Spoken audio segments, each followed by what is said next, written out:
Wonderful. And I'm glad when a young person with all his enthusiastic irreverence comes up with this kind of a question. The young friend has asked, given that views change with time, given that everything changes with time, shouldn't the holy religious texts be open to revision instead of just a new interpretation? Vibhu, the spiritual texts exist to tell you exactly this, that whatsoever is in the stream of time will change and is hence not dependable or reliable. And this fact does not change. Right? When you see that everything changes, then you are standing a little apart from all that which changes. Now your position is unchangeable because you are outside everything that can potentially change. Okay. There is no religious book that does not contain two types of material. The first type is that which is time dependent. It is specific only to a certain period, particularly the period in which the book was written or the verses were composed. And then there is content that is timeless, time independent. The part of the scripture that pertains only to the particular period the book was composed in obviously has very little relevance today. So you're right when you are talking of revision. You can even go beyond revision. You may venture to even say that those parts having no relevance today are even fit to be dropped. Why even revise them? Why bother so much?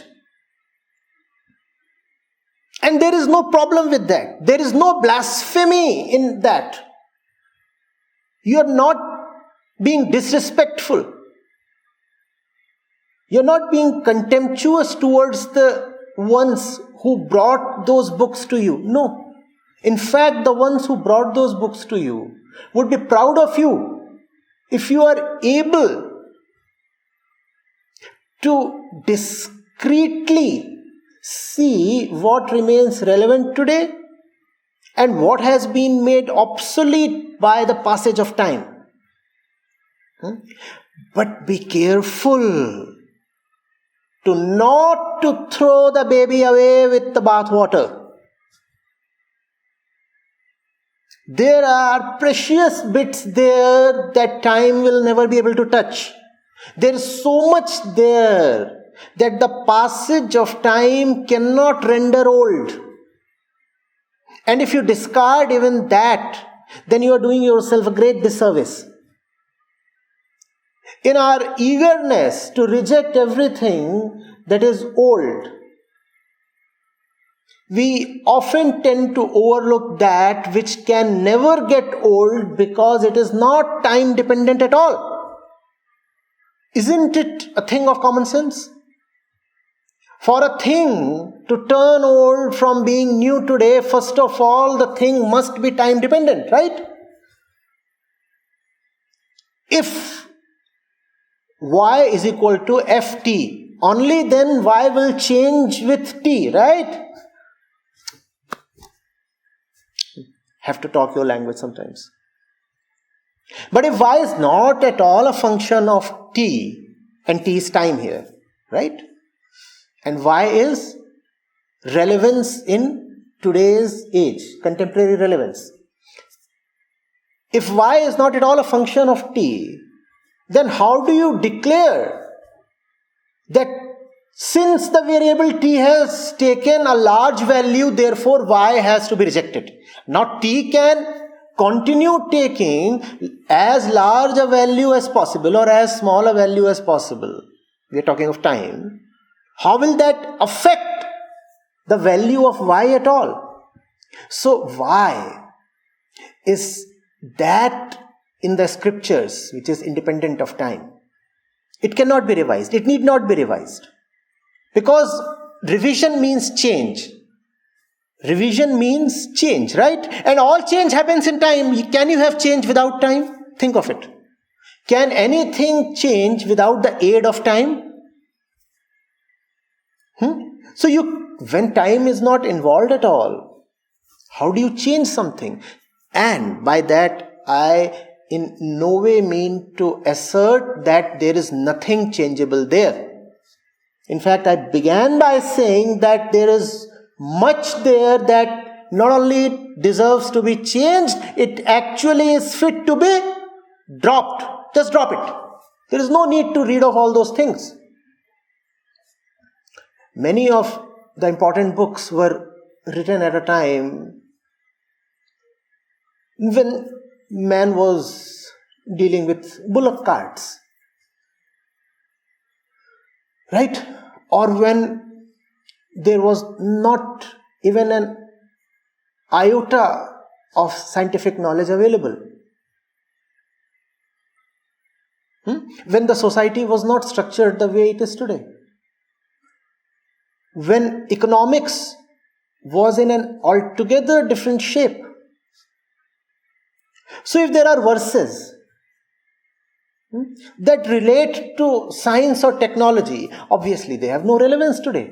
There is no need to continuously keep glorifying the past and saying that modern scientific progress pales in comparison to what the great sages knew. No, the great sages knew something of tremendous value, something of timeless importance. But that does not include modern science and technology. If you will say that the greats of yore knew about nuclear fusion,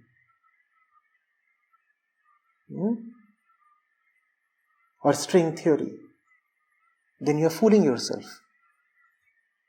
But there is something incomparably more important than nuclear science that the sages of Upanishads indeed did know of. That's where they need to be respected. That's where we need to beg for their company. So avoid both these mistakes. The first mistake is you pick up a scripture. You pick up a scripture and you start taking every word as sacrosanct. That's the first kind of mistake. For example, if the scripture was written in a land where there used to be an abundance of camels and dates, you still continue to have great respect for camels and dates. No, this is foolish. Camels and dates do not constitute the timeless core of that scripture, or do they? Do they? Then why are you still latching on to camels and dates and sand?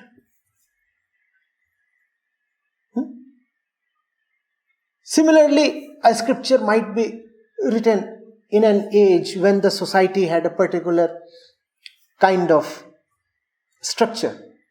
That structure might have become outdated today. Being spiritual does not mean, therefore, that you have to talk of the Varnashram Dharma. Being spiritual, therefore, does not mean that you have to worship all the deities that are mentioned in the Vedas. Being spiritual does not mean that you have to start living in the same way those sages were living 4,000 years back.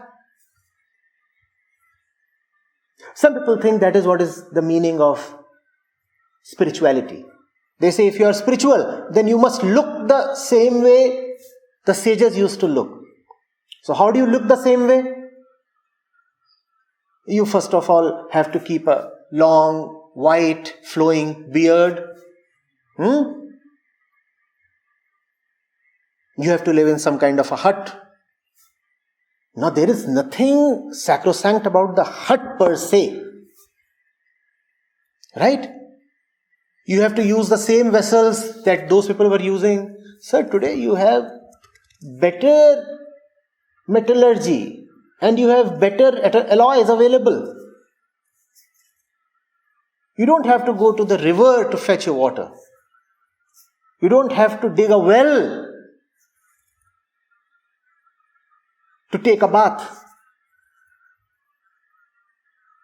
But unfortunately for many people, the distinction between the time dependent and the timeless is not at all clear. For them, spirituality is antiquity. For them, spirituality is something ancient. No, spirituality is not something ancient. Spirituality is not even new. Spirituality is simply timeless. What does timeless mean? Timeless means as relevant today as it was then, and as relevant 5,000 years from today as is now. If you will call it new, then you will have to say it was not relevant 2,000 years back. If you will call it old, you will say it is not relevant today. So spirituality is neither new nor old. It is simply timeless. Certain things just do not change with time. Let me give you examples. Are you an experiencer of fear today? Yes, you are. There is nobody in the audience who would say he or she does not experience fear. Were our forefathers experiencing fear 2,000 years, 10,000 years back, 50,000 years back? Yes, they were. So the fundamental structure of man's mind and our basic tendencies have just not changed. You fall in love today, you were falling in love 10,000 years back as well. You still haven't gotten up. You keep falling, stumbling, whatever. And you will keep falling in love even tomorrow. Now those are the things that the scriptures truly talk about. Scriptures are not about what you should wear, what you should not wear, what you should eat, how you should wake up, how you should sleep. If somebody is talking all this in the name of spirituality, he is either a fool or is fooling you. Spirituality is about addressing the fundamental concerns of human existence. What are our fundamental concerns? Concerns that apply to you, to me, to the young, to the old, to the African, to the American, to the Indian, to the Chinese, to the man, to the woman, to the rich, to the poor. What are those concerns? We all want security. We all want companionship. We all are afraid of becoming lonely. Right? We want dominance. We want power. We get jealous. These are the things that are important today. These are the things that were important then. These are the things that will remain important. Spirituality addresses these things. There is nobody who was not talking in the terms of I then. There is nobody who does not utter I today. It doesn't matter what comes after the I. I can be followed by anything. I am an atheist. You might be an atheist, but you still say, I am an atheist. So the I does exist for you. Spirituality goes into this I. Do you see that the I exists as long as man exists? Then how can you call an exploration of this I as outdated? Has the I become outdated? And if the I has not become outdated, how is the exploration of I outdated? Tell me. You might be at the cutting edge of modernity. Young people often are. You might love to call yourself ultra modern, very cosmopolitan. But don't you utter I? Has your extreme modernity given you freedom from I? Yes?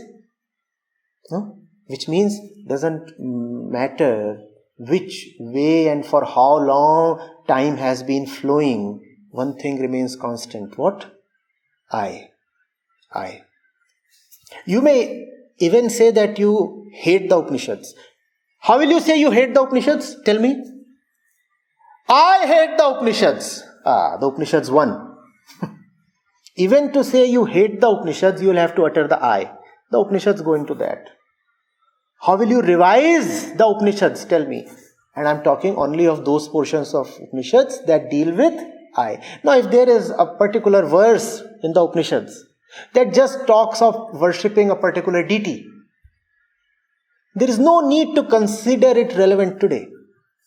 I fully agree. There is no need even to revise the verse. And that has been often done.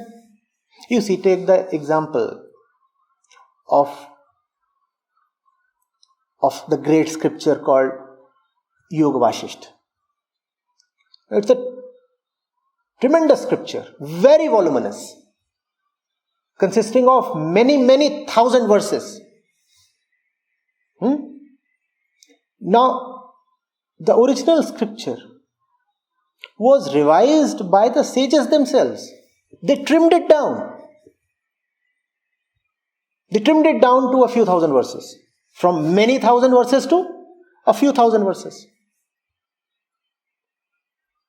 And if today you will go to a bookshop, a good bookshop that is, and ask for Yoga Vasishtha, what you will get in your hands is Yoga Vasishtha Sar. You may order it online. This Yoga Vasishtha Sar does not even have 1,000 verses. The verses that are immortal, the verses that are time dependent, independent that is, were picked up and compiled into one. Right? The other verses, they were respectfully left alone. You don't need to even revise them, just leave them alone. Same is the case with all the scriptures. And by the way, that is not something that you are imposing upon the scriptures externally. The scriptures themselves say, take that which is important, take that which is relevant. Don't burden yourself with the rest. Just move on. In fact, even the part that is relevant to you, you need not carry it your entire life. And that's what the scriptures themselves are saying. I'm talking of the Upanishads, particularly. They say, use us. Use us like one uses the boat. How do you use the boat? You use the boat to ferry yourself to the other shore. And once you are there, the boat just gets dropped on its own. You don't keep sitting in the boat forever, or do you? So not only are the scriptures saying that discard those parts that are not relevant in your time, they are also saying that even the parts that are relevant to you should be dropped at a ripe and opportune time. Because ultimately it's about liberation. You have to be liberated of the contents of your mind. That's the definition of liberation. Because that which keeps circulating in your mind is your burden and bondage. You have to be shown its falseness, its uselessness. And then you are free. And don't all young people want to be free? Anybody in the audience who doesn't love freedom? The Upanishads are the paramount declarations of human freedom. They are the ultimate declaration of human dignity and liberation. There is nobody who has ever uttered the word freedom with as much respect and vigor and intensity as the sages of the Upanishads. So, the Upanishads are in fact very, very young documents. And they are so precise, so precise. Some of the Upanishads might have just a dozen verses. You don't have to be afraid of their mass. They are not 3R like, they are TikTok like. Extremely succinct, very pithy. You love short videos, don't you? The sages knew that. The sages said, long Vedic stuff won't work with people. And the Vedas, they are very thick volumes. If you go to the Rig Veda alone, there are tens of thousands of verses. Most of them are irrelevant today. In fact, the sages themselves divided the Vedas into 4 parts. The first part is the most voluminous. It deals with deity worship. It consists of all the hymns and the stuff that you want to offer to please the gods. That part, frankly speaking, has lost its relevance today. Except maybe on some traditionally religious occasions, you might want to recite those verses. But that is more cultural than spiritual. Upanishads are the fourth, the last, the highest part of the Vedas. The fourth, the last, the highest and the most concise part of the Vedas. That's why they come under Vedanta. Vedanta means the summit of the Vedas. Samam bonam. The ultimate, the unsurpassable. And it's deliberately been kept very precise. Very precise. You'll be astonished at how short they are. Short, straightforward, pithy. Getting it? So those misconceptions regarding religious books need to be cleared. Right? Religion, I well know, Vibhu, has become very toxic today. Much of it. Let's say 99% of it. And obviously, we have to reject toxicity. My only request is, as you reject this 99%, kindly do not throw away that 1% which is the core of all life, which is the nectar of all knowledge. I have nothing at all for this 99% that utterly just needs to be dispatched to the museums. That's where its rightful place is. Send it to history. It belongs to history, not to contemporary life. But as we said, don't throw the baby away with the water. Respect that, which is extremely important. And the Upanishads do contain a lot of that.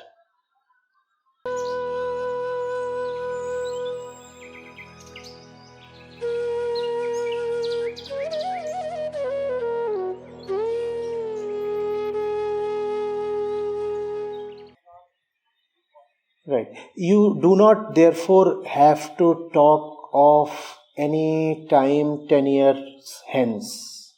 Right? You very well know you are going to die.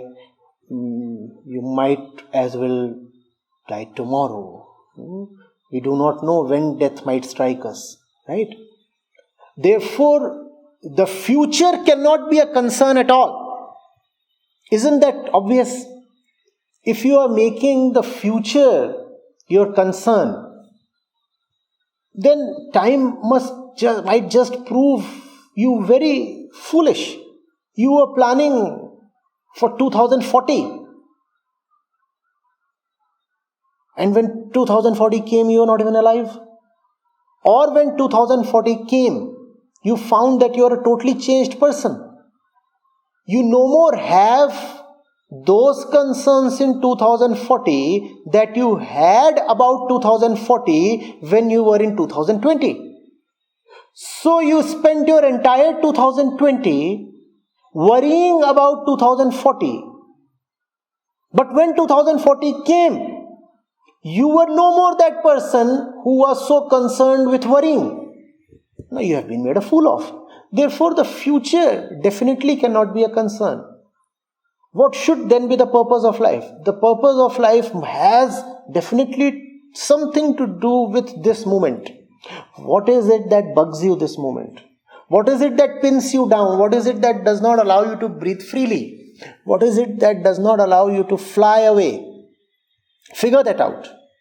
Figure that out and work for your freedom, because your bondages are today. If you have a headache right now, would you want a pill 10 years from today? Tell me, please. If you are enslaved and enchained right now, when do you want to be liberated? How soon? Is it good news if I tell you, you have to stay this way for 10 years and only after 10 years is some possibility of redemption? Would you like to hear that? Therefore, real spirituality is very real. Very, very real. It does not deal with imaginations. It does not deal with projections. It does not deal with ideals about the future. It does not deal with concerns of the past. It does not deal with traditions. It does not deal with how our forefathers were. It deals with how we currently are, because we are alive and we are at the center of all our concerns. No? Tell me, would you have any concerns if you are not alive at all? Tell me of one dead man who is still found worrying. You are worried because you are alive. So your life is at the center of all spirituality. Spirituality does not seek to impose upon you the lives of ancient men. No. The ancient men are all gone. You are the one who is in the middle of it, in the thick of it, facing the challenge that's called life. So therefore, what's going on in your life? Tell me. That's the question the sage would ask you, if the sage is real. The sage will not ask you, are you sticking to that particular ancient code of conduct? Are you reciting all the old mantras? No. If somebody is dealing in all this, stay away. What would the sage ask you? Please, what would the sage ask you? The sage would say, how are you living? Son, how do you wake up? How do you go to sleep? From where does your money come? Whose company do you keep? Why are you so worried about your boyfriend or girlfriend? Is your husband exploiting you? Do you love your wife? What's your relationship with your kids? Are you a good parent? 8-10 hours you spend working in your office or some other workplace, wherever. How do you feel at work? Do you come alive at work? Or do you intermittently keep thinking of somehow escaping away? That's what the seer, the sage, the Rishi would ask you.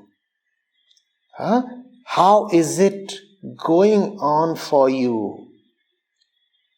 How is it? How is it? How is it? And then he will say, all this is in the mind. Therefore, son, let's talk of the mind. Right? Isn't it's the mind that's worried? Isn't it the mind that's insecure? Even if you get hurt in the toe, isn't it the mind that experiences the pain and then calls it as suffering? So the sage will talk about the condition of your mind today, and at the center of the mind sits the I, the ego. Right? At the center of the mind sits the I. Where does your sense of I come from? Where did you gather yourself from? Okay?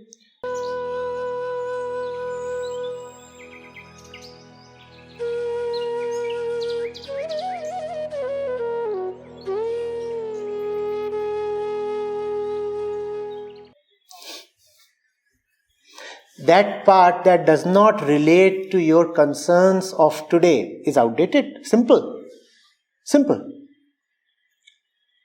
That part that does not relate to your contemporary concerns is outdated. There can be no other standard or yardstick. You feel jealous today. You are afraid today. You feel indecisive today. Right? You feel angry today. You feel lustful today. So the parts in the scriptures that deal with anger or jealousy or decision making, they are obviously relevant to you even today. And if there are parts that deal with miscellaneous things, this, that, there is so much that relates only to the environment of those days, those ancient days. It's obvious that's not relevant today.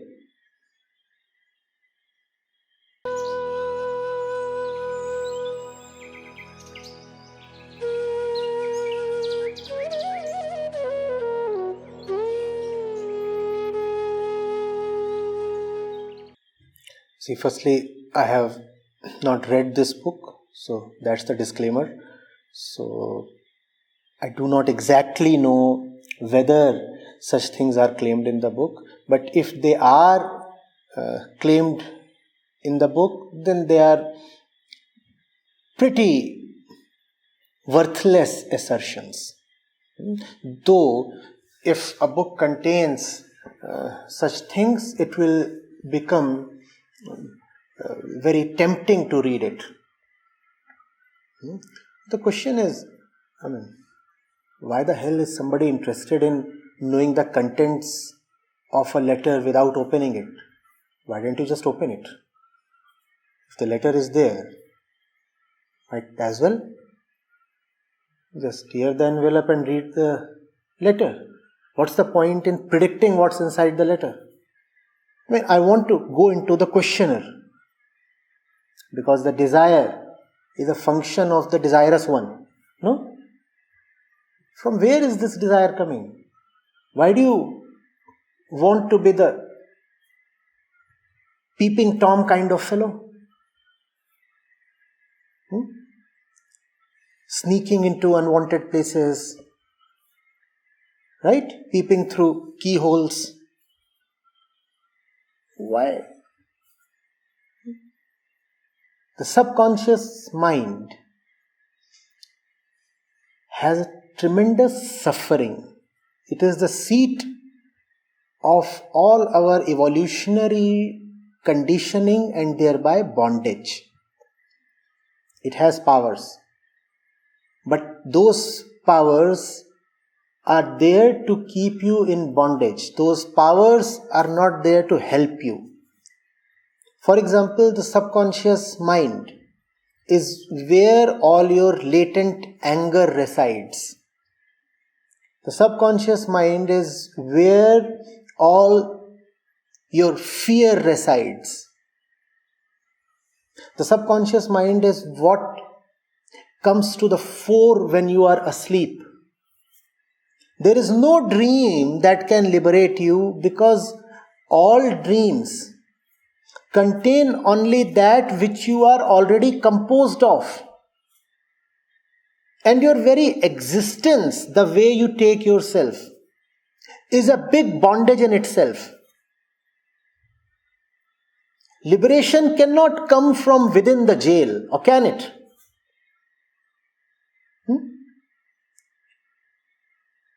To be liberated, you have to break out of the jail. Therefore, the words beyondness and transcendence hold value. The subconscious mind has nothing that does not come to the fore by way of consciousness. That which you think you consciously do is actually anyway coming from the subconscious mind. So if you can read your actions, if you can read your life, you will anyway see what is contained in the subconscious mind. And most of the times our lives are not quite pretty, are they? So you know that the subconscious mind does not hold pretty stuff.